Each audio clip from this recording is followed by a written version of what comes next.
আমার যখন 22-24 বছর বয়স তখন একটা চাকরি পেলাম, যেটা ছিল আমার জীবনের প্রথম চাকরি। কাজটা ছিল একটু অন্যরকম, একটা ভ্রাম্যমাণ ভ্যান পরিষেবায় একটা বেসরকারি সংস্থার হয়ে ভারতীয় ঐতিহ্যের বিভিন্ন হস্তশিল্প প্রমোট করা, যেগুলো মূলত গ্রামীণ এলাকায় বিক্রি হতো। এই কাজের জন্য আমার পোশাকটা ছিল অনেকটা সাধুদের মতো, লাল বা মেরুন রঙের কাপড়, হাতে শৌখিন ব্যাগ যেখানে বিভিন্ন হস্তশিল্প ও গৃহস্থালির সামগ্রী থাকতো। কখনো থাকতো মাটির পুতুল, কখনো পাটের ব্যাগ। সব মিলিয়ে আমার কাজটা ছিল ব্যবসায়িক অথচ সাংস্কৃতিক।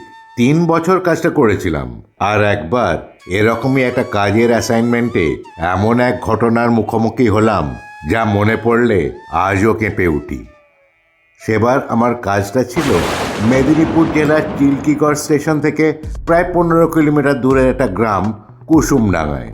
ওখানে কিছু প্রমোশনাল কাজ ছিল, তবে মূলত স্থানীয় জমিদার বাড়ির অনুমোদন নিয়ে মেলা আয়োজন করার জন্যই আমাকে পাঠানো হয়েছিল। এখানে কোনো ভ্রাম্যমাণ ভ্যান ছিল না। আমি যখন চিল্কিগড় স্টেশনে নামলাম তখন বিকেল 5টা। শীতের দিন, রোদ প্রায় ম্লান হয়ে এসছে। স্টেশন থেকে বেরিয়ে রিক্সা খুঁজতে গিয়ে দেখি কোথাও কিছু নেই। অর্থাৎ স্টেশন থেকে এই 15 কিলোমিটার হেঁটে যাওয়া ছাড়া আর কোনো উপায় ছিল না। পথ চলতি একজনকে জিজ্ঞেস করলাম, দাদা কুসুমডাঙ্গা কত দূর? তিনি বললেন, বেশ দূর। এখন যদি যেতে চান রাত হয়ে যাবে। তার চেয়ে এক কাজ করুন, খানিকটা এগিয়ে যান, একটা বাজার পাবেন, সেই বাজারের কাছাকাছি কোথাও থেকে যান, কারণ কুসুমডাঙ্গা সন্ধ্যের পর কিন্তু নিরাপদ নয়। কথাটা শুনে ভেতরে একটা অদ্ভুত ভয় কাজ করলো, কিন্তু কি করব, অফিসের কাজ করতে তো হবেই। হাঁটতে শুরু করলাম। হাঁটছি, হেঁটেই চলেছি। অনেকক্ষণ পরে একটা ছোট বাজারের সামনে পৌঁছলাম। সেখানে গিয়ে একটা দোকানে কিছু খেয়ে নিলাম। তখন সন্ধ্যা নেমে এসছে। দোকানদারকে জিজ্ঞেস করলাম, কুসুমডাঙ্গা আরও কত দূর? সেই বৃদ্ধ দোকানদার আমাকে সাবধান করে বললেন, আপনি এখানে কোথাও থেকে যান, যাওয়ার পথে একটা জঙ্গল মতো পড়বে, এখানে এখন যাবেন না। বিশেষ করে যাওয়ার পথে একটা দিঘি পড়বে, সেই জায়গাটা সবচেয়ে বেশি ভয়ঙ্কর। জায়গাটা ডাকাতদের দখলে। অনেককে ওরা মারধর করে সর্বস্ব লুটে নিয়েছে, এমনকি মানুষজনকেও মেরে ফেলেছে। কথাটা শুনে বুকের ভেতর অদ্ভুত একটা ভয় খেলে গেল। তবে কাজের জায়গা, যেতে তো হবেই। অন্ধকারে ভরসা করে হাঁটতে শুরু করলাম। আবার হাঁটছি। পথে পড়ল একটা তাল গাছ ঘেরা দিঘি। পাখির আর কুকুরের ডাক ছাড়া কোনো শব্দ নেই। দিঘিটাকে দেখেই সেই বৃদ্ধ দোকানদারের কথা মনে পড়ল, আর বুকের ভেতরটা যেন কেঁপে উঠল। দিঘিটার পাশ দিয়েই যাচ্ছি, হঠাৎ দিঘির এক পাড় থেকে একটা বৃদ্ধ এসে আমার সামনে দাঁড়ালেন। তিনি দেখতে বেশ বলিষ্ঠ। জিজ্ঞেস করলেন, বাবা আপনি কোথায় যাচ্ছেন? বললাম, কুসুমডাঙ্গার জমিদার বাড়ি। তিনি খানিকক্ষণ চুপ করে থেকে বললেন, এখন রাত হয়ে গেছে, ওদিকে আর যাবেন না। আমি তখন বললাম, তাহলে কি করি? উনি বললেন, আমি এখানে কাছেই থাকি, চাইলে আমাদের বাড়িতে যেতে পারেন। অতিথি আপ্যায়ন করা আমাদের কাজ। আমি কিছুক্ষণ ইতস্তত করলেও তখন ভরসা করার মতো আর কিছুই ছিল না, তাই তার সঙ্গেই চললাম। রাস্তায় কুকুর আর ঝিঝি পোকার ডাক কেমন একটা অদ্ভুত পরিবেশ তৈরি করেছিল। কিছুক্ষণ পর বৃদ্ধের বাড়িতে গিয়ে পৌঁছলাম। বাড়িটা ছিল বেশ বড়সড়। উঠোনে বড় ধানের গোলা, এক পাশে চণ্ডী মণ্ডপ। বাড়ির পরিবেশ দেখে মনে হলো বেশ অবস্থাপন্ন।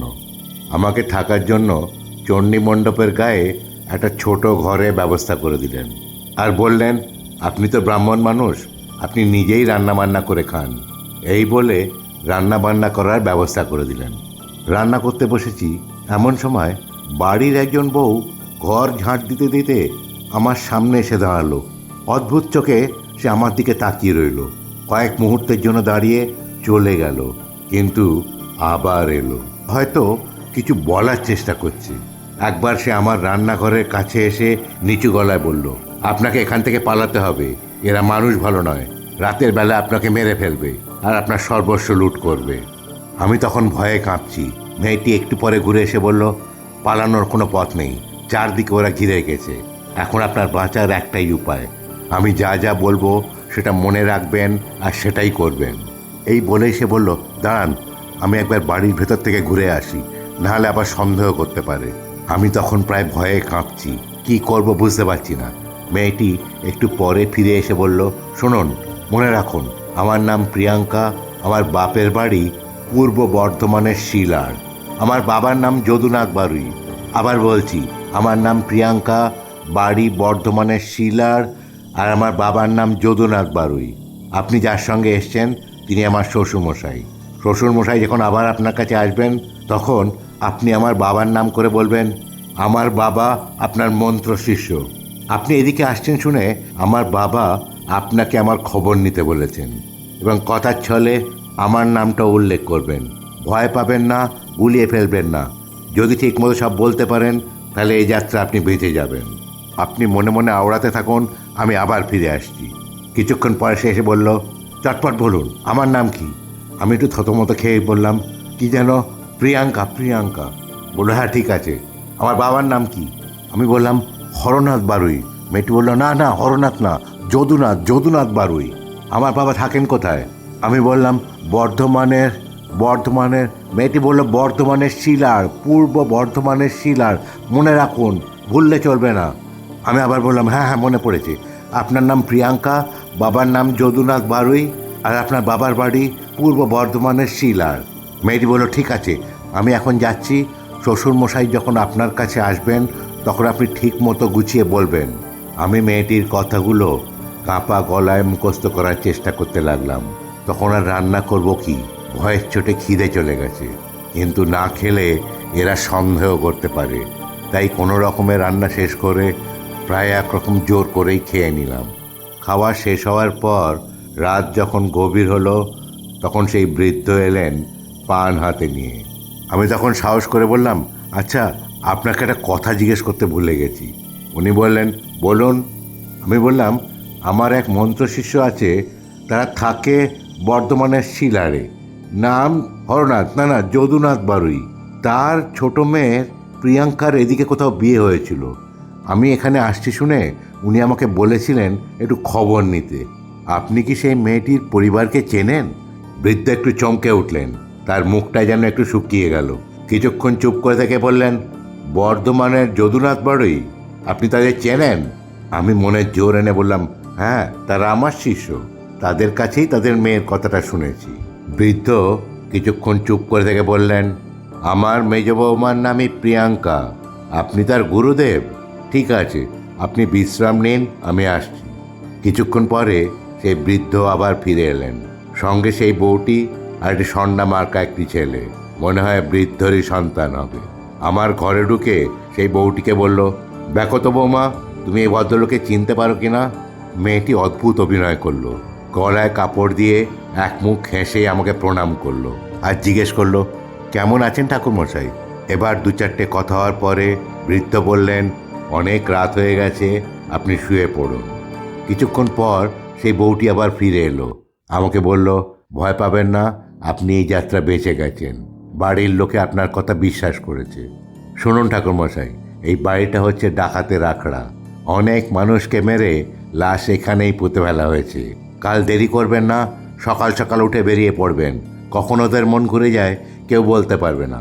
আর আপনি ফেরার সময় পুলিশকে জানাবেন, আমাকে আর আমার সন্তানকে এখান থেকে রক্ষা করবেন। পরদিন ভোরবেলায় যখন বেরোচ্ছি, বৃদ্ধ এসে আমাকে 5 টাকা গুরু প্রণামী দিয়ে আমাকে বিদায় দিলেন। আমি আমার কাজ শেষ করে ফিরে আসার সময় প্রশাসনকে সব জানালাম।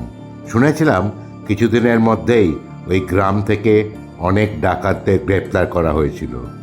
আজও মনে হয় প্রিয়াঙ্কার মতো বুদ্ধিমতী ও সাহসী না থাকলে আমি সেদিন আর বেঁচে ফিরতে পারতাম না। আজ এই পর্যন্তই, পরের ভিডিওতে আবার দেখা হবে। ভালো থাকবেন, সুস্থ থাকবেন। আর যদি এই ভিডিওটা ভালো লেগে থাকে তাহলে প্লিজ লাইক, সাবস্ক্রাইব ও অন্যদের সঙ্গে শেয়ার করবেন। ধন্যবাদ।